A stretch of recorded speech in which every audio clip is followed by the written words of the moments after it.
Okay, so I've entered some data here. In the X column, I've got 4, and in the Y column, 12. So it's like 4, 12 is like a coordinate pair, and then X5, Y15, and things like that. So you can name, if you have like a real life problem, you might name them your columns words, as long as you understand that the first column should be the independent variable, which sometimes is like time, things like that. In this case, it's just X. And then the B column should be the dependent variable. Okay, so it could be the frequency or Y, things like that.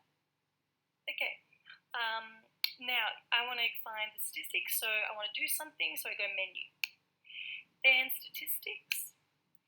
Then I want stat calculations. Now I've got 2 variables, so I want to go down to 2 variable statistics. Okay, my X list is in my A column. I can leave it like that, or I can choose my X.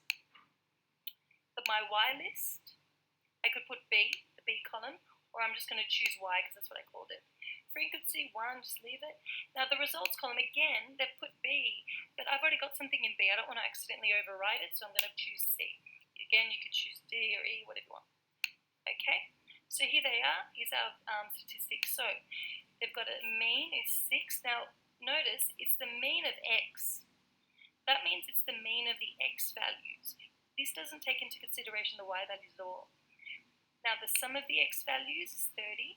The sum of the X values squared is 190. The standard deviations of the X values are these. The number of X values is 5. Now we've got Y, so it's the mean of the Y values is 19.4. The sum of the Y values is 97. The sum of the Y values squared is that. These are the standard deviations of the Y values. The sum of X times Y is this. Now R, hopefully that's familiar to you. This is the regression or the correlation coefficient. Okay. Now the fact that it's 0.98.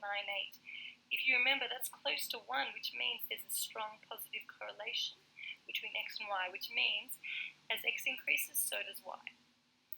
The minimum X value is here, the first quartile for the X value is the median X value, the last quartile for the X value, the maximum X value, and the same for Y. They're all here. So all the statistics you need are here.